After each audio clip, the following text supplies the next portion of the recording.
What's up, buddy? Hope you're having a beautiful day. I'm going to make a prediction right now. And my prediction is that people are not going to watch this video. I imagine this video has a low view count. And the reason is that we're talking about the Fantastic Four. The Fantastic Four is like a weird property because it's the original Marvel property. It's really what put Marvel on the map and made them popular. But over time, clearly new heroes showed up and new characters. And Fantastic Four is almost like, I don't know, I don't want to say the D-list of the Marvel properties, but it's clearly not as exciting as a Spider-Man, as an X-Men, as, a Captain America, Iron Man. Fantastic Four doesn't get people excited. So I don't know if people are even going to watch a video about the Fantastic Four. We're going to find out. But here's what I want to say. I want to say that the Fantastic Four, when you get down to it, there's a lot of good stuff there.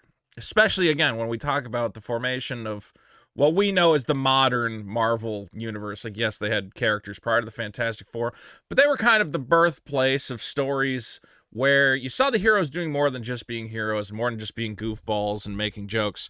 You really kind of dug into their family lives, into their relationships with each other, interpersonal conflicts, lots of drama. And it's sad that we've never gotten a truly Fantastic Four movie. And now we're going to see another bite at the apple. Obviously, Marvel's in big trouble following the release of the Marvels.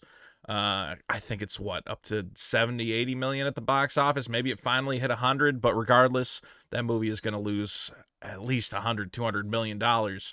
So they're now scrambling to figure out where they go next. As I predicted they would, they're making big moves. And one of the big moves is Kang's going by the wayside. We don't have time to talk about that story, but you can look it up. We're not going to get Kang, and so we're going to move in a new direction. Possibly, maybe Doctor Doom, but definitely Fantastic Four and the X-Men are going to be a big part of what's coming up moving forwards.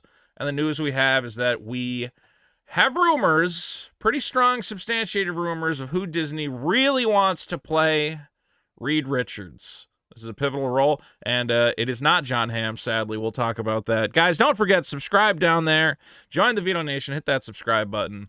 And here's the story. Who will be, let's give it a drum roll, Reed Richards of the Fantastic Four? Pedro. I saw this announcement, and I was not the happiest camper. Let's do the news, and then we'll do my reaction. Pedro Pascal eyed to play Reed Richards in Marvel Studios' Fantastic Four. This is a story broke by Deadline and now reported by every stupid movie blogger in the world. After months of speculation over who might play Reed Richards, the wait may finally be over. Well, the deal is far from done, and that's very important. A lot of people are saying this is set in stone. Things can change. People will be attached to a project, then something comes up, or they decide it's not the right fit, they move around, but this does give you an indication of, even if they don't go with Pedro Pascal, what kind of direction they're moving in. And it's not a direction I really agree with. Three-time Emmy nominee Pedro Pascal is in talks to play the leader of the iconic superhero team. Scheduling still being worked out. Multiple sources close to negotiations say it's headed in the right direction. Pascal currently signed on to do a bunch of different things, including Gladiator 2. That's actually happening? We're doing another Gladiator? Whatever, I guess. Sure, fine, Gladiator 2, as well as another season of The Last of Us, expected to shoot next year, as well as Zach Kreger's Weapons, a project I had not heard of. Marvel, no comment, obviously. As for other members of the team, we do not know, but director Matt Shakman is currently in pre-production at Pinewood Studios in England. Kevin Feige will produce. Well. So, Pedro Pascal. I look at this guy and I go, he's got the age. He's got the gray hair coming in, which I always liked. That's one thing that always bothered me about the movies, is they always depicted Reed Richards as a young guy. I'm like, no, he's like an older guy. He's like a seasoned war veteran guy, scientist, whatever. He's got a whole family built up. He's got a wife. Stop making him this young, stretchy guy. Here's the problem that I have with Pedro Pascal, and I must admit, I haven't seen all his projects, okay? He's been in a lot of things.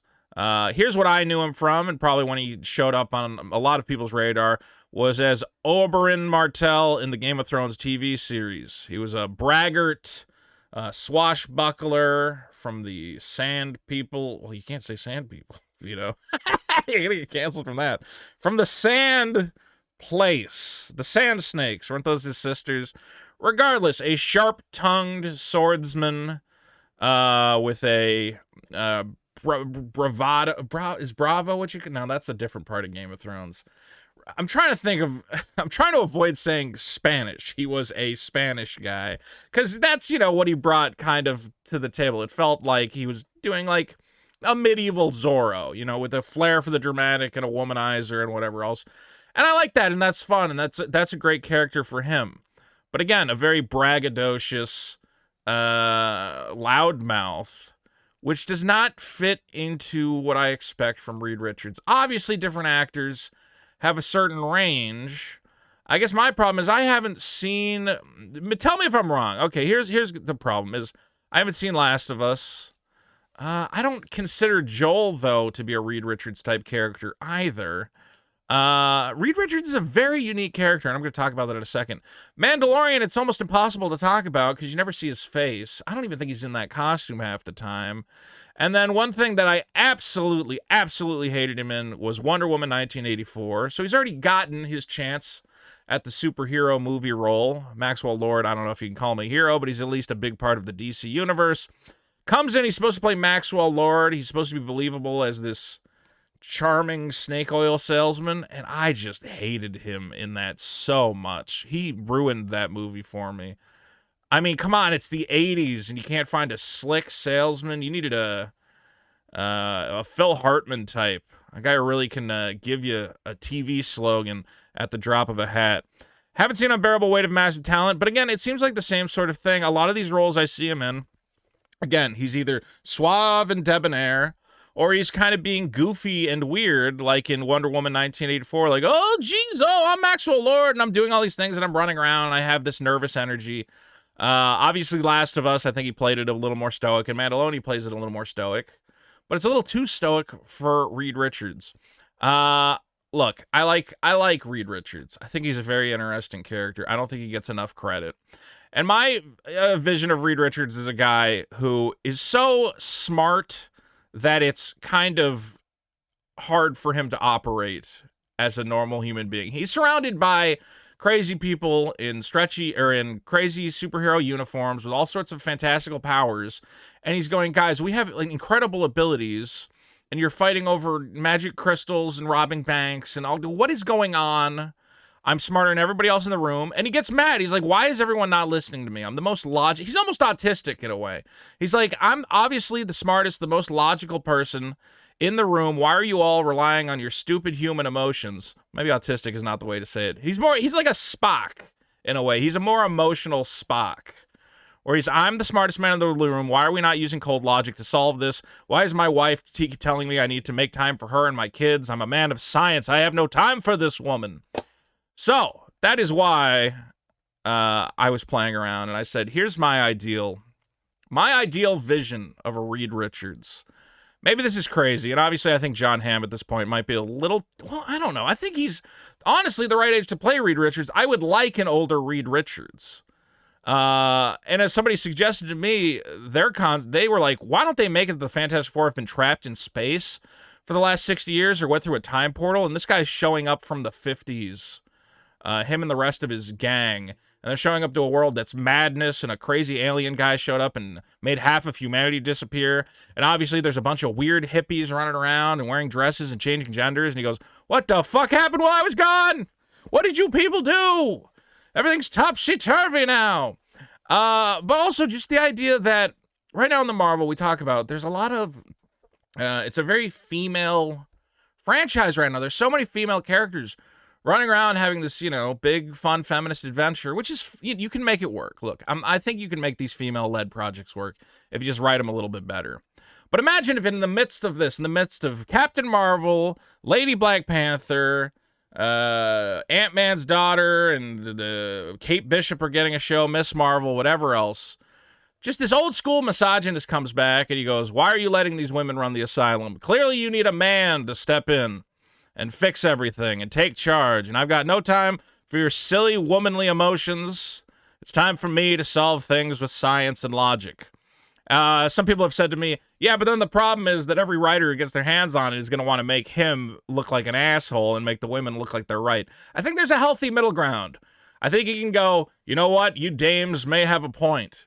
All right? This is just my vision. Regardless, I just like the idea that do something new. I'm worried that with Reed Richards, they're going to do the same thing they do with every Marvel protagonist, which is it has to be a goofy guy. He has to be making quips.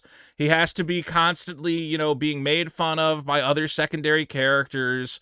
Oh, Iron Man, you're a drinker. Oh, Doctor Strange, you don't understand what pizza balls are. Like, constantly is the butt of a joke. What if we had a Marvel character who's just extremely competent? Extremely, set in his ways, and that his failure is not that he's a goofy dork for everyone to dump on. His failure is that he's a man out of time, or a man who's, so rigid in his beliefs in science and logic that, again, the people around him are using human emotion. It feels so foreign to him, and he has to learn to accept that. Instead, we're just going to get Pedro Pascal. We're going to get a goofy, stretchy guy. Ooh, I'm stretching. Oh, my God, I'm stretching. Oh, my God. Okay? I want him to come in and go, listen, lady, well, you were getting your nails done. I just repaired half in New York. Okay? So why don't you start taking your job seriously? Why don't you stop flying around? Have him come in. Have him be an old school misogynist. And that can be a flaw. I'm not saying we have to celebrate it.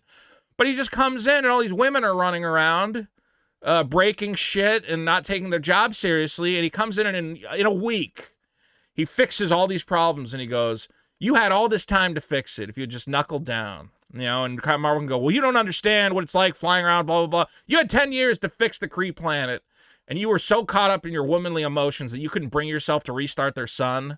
I'm here for 10 minutes, and already I'm fixing things. I think it would be an interesting dynamic for this Marvel universe, and I think a lot of fans would be excited to, after, yes, we've had the realm of girls get it done, girls can do it too. Let's have an old school misogynist come back, smoke cigarettes and drink whiskey. Here I had him.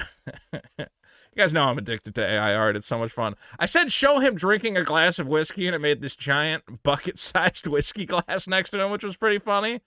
So then I said, okay, show Reed Richards drinking from a bucket of whiskey.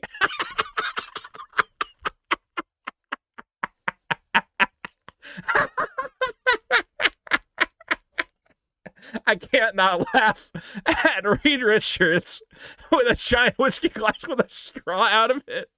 And he looks all serious, like he's thinking about science stuff. And then he just has a regular glass of whiskey for later when he's done drinking. A woman, don't you see I'm doing science now? And then here he's just... I like that he has a clone of himself to also drink whiskey and watch his stretchy self drink more whiskey. Regardless, I see him, again, as a counterpart to Iron Man, where Iron Man was also a great inventor and a great scientist, but he was very emotional. He cared very much about his family and his friends and the people around him. He was obsessed with it. And you could even say it was a flaw of his, that he was always trying to protect everybody, that he wasn't willing to make sacrifices for the greater good. At least that's how I would imagine this Reed Richards would interpret it. He comes back, he finds out there, Iron Man, this great scientist, he could have united the world, he could have used his powers to build a utopia, but instead he was so obsessed with being liked and being famous, and he let his ego get in the way, and he couldn't make the hard decisions that needed to get done. Here I am, Reed Richards. I am a hard man of science. I will make those hard decisions. I will succeed where Iron Man could not. That's the plot I would go with. Here's what Disney's going to go with. I'm stretching. Oh, I'm stretching. Watch me stretch. Here I go. Guys, point is, Fantastic Four, Pedro Pascal, I think it's a miscast. I don't see it. But you know what? I don't run Hollywood. I don't make these decisions. I probably never will. So all these cool ideas I have in my head, the only place I can spend them is on my comic book, Superkiller. Check it out at superkiller.org. Please pre-order a copy. You're going to love my crazy, crazy superhero ideas. And don't forget, hit that subscribe button down there. Join the Vito Nation. Pedro Pascal as Reed Richards. Let me know in the comments, because I just don't see it.